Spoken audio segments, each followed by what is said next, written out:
We're talking about the world of commodities in this story. The vice president of the World Cocoa Producers Organization, Sayina Riemann, says Nigeria is aiming to team up with its neighbor, Cameroon, to agree to a premium for their cocoa with buyers. And this comes after top growers Ivory Coast and Ghana to the west moved to boost prices for their crops as well. West Africa is home to one of the world's largest cocoa producers. The plan suggested by Nigeria, the world's fourth largest cocoa producer, is part of a drive by growers in South Africa and Latin America to try to address a perceived imbalance between farmers' incomes and money made by big commodities traders. Nigeria and Cameroon both account for around 10% of global production of cocoa and have the potential to more than double their outputs within the next 5 years. The International Monetary Fund has given Ghana's economy a clean bill of health, saying the government in the economy of Ghana remains stable and projects GDP growth of 7% for 2019. The fund noted that the macroeconomic situation in Ghana remained favorable, but asked the government to be watchful about the country's rising external debt. Inflation, which is now at 7.8% in Ghana, is not expected to rise at the trend over the past 13 months. The IMF was also pleased for the smooth nature in which Ghana undertook the recent banking cleanup exercise. Sticking with West Africa, Equatorial Guinea's Oil Minister Gabriel Lima says the new currency controls enforced by the Bank of Central African States could ruin the oil and gas industry in the Gulf of Guinea and destroy the country's economy. The BEAC rules introduced in June are aimed at bringing order to a monetary bloc awash with petrodollars, which, owing to lax controls, often end up in offshore bank accounts after bypassing local economies completely. Equatorial Guinea is a small West African member of OPEC and deriving more than 90% of its foreign revenues from its oil and gas industry. Okay, we'll go straight to Sudan, where the Prime Minister has urged businessmen of the country to invest in Sudan as part of his visits to the Saudi capital Riyadh, where he met with top executives.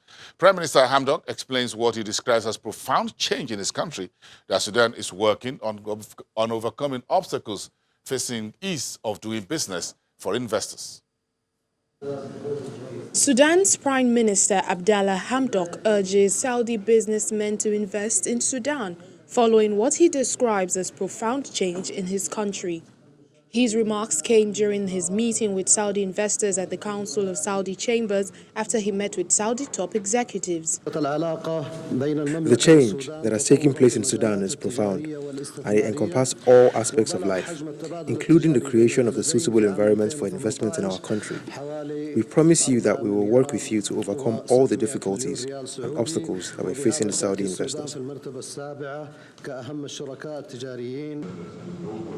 Head of the Council of Saudi Chambers, Sami El Obaidi, said that Sudan is the seventh most important trading partner to Saudi Arabia, with investments making up a total of $1.2 billion.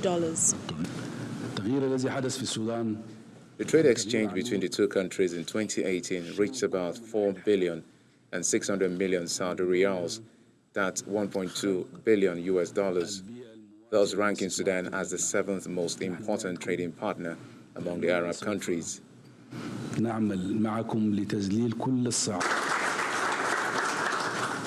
The meeting is part of Hamdok's visit to Saudi Arabia, during which he also met with King Salman. Shortly after Hamdok's meeting with Salman, the Saudi Foreign Ministry sent out a tweet saying that Saudi Arabia is wiped from the United States list of state sponsors of terrorism. The designation as a state sponsor of terrorism dates back to 1993 over allegations that former President Omar al-Bashir's Islamist government was supporting terrorism. The transitional government was installed in August following months of protests that led to the military ousting al-Bashir. So let's go into the world of oil, where crude prices rose sharply early today after Iranian state media says that 2 rockets had struck an Iranian tanker traveling through the Red Sea near the port city of Riyadh in Saudi Arabia. Brent crude futures were up 2.07% at $60.33 a barrel, while West Texas Intermediate futures showed similar gains, rising 1.81% to $54.52 a barrel. The National Iranian Oil Company says that the tanker was hit by 2 explosions at about 5 o'clock and 5:20 local time. It says the tanker had been traveling through the Red Sea off the coast of Saudi Arabia, 60 miles from the city of Jeddah. Look at the solid metals now, where gold prices steadied Friday, settling into a narrow range as investors awaited more clarity on global uncertainties, including trade and Brexit, helping the metal shake off initial declines driven by hopes for a breakthrough in the U.S.-China talks. Spot gold inched 0.2% higher to $1,496.49 per ounce, while U.S. gold futures were little changed at $1,501. Meantime, palladium was down 0.1% at $1,698.33 per ounce. Platinum eased about 0.1% to $898.83 an ounce, while silver rose 0.4% to $17.53. If you check the market right now, oil prices still very strong, but still a little bit soft. 1.3% is what I'm looking at right now for the market. But let's check through with what Lagos State is doing as far as easing the road traffic in one of Africa's largest city and Nigeria's economic nerve center. It's been nerve-wracking for Lagosians in recent weeks, but the governor says that we have a silver lining just ahead.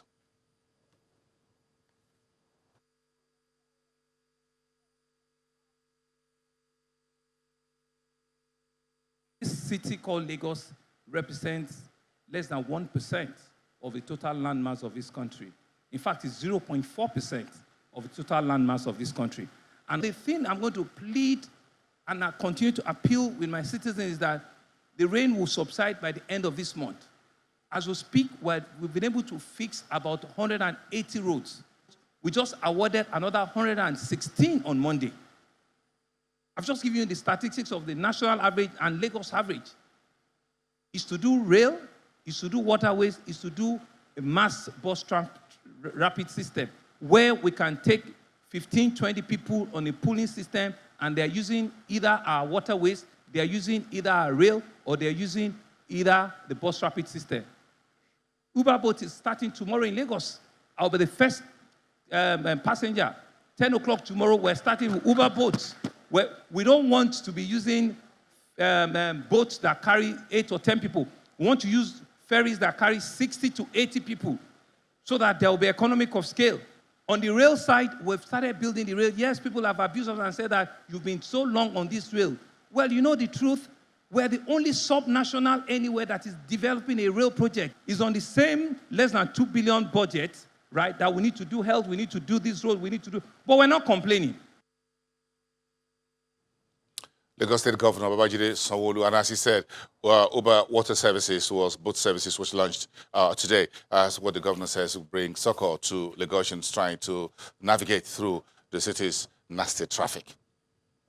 Thank you very much for watching, everyone. I'll see you again next time. That's your Business Incorporated this Friday.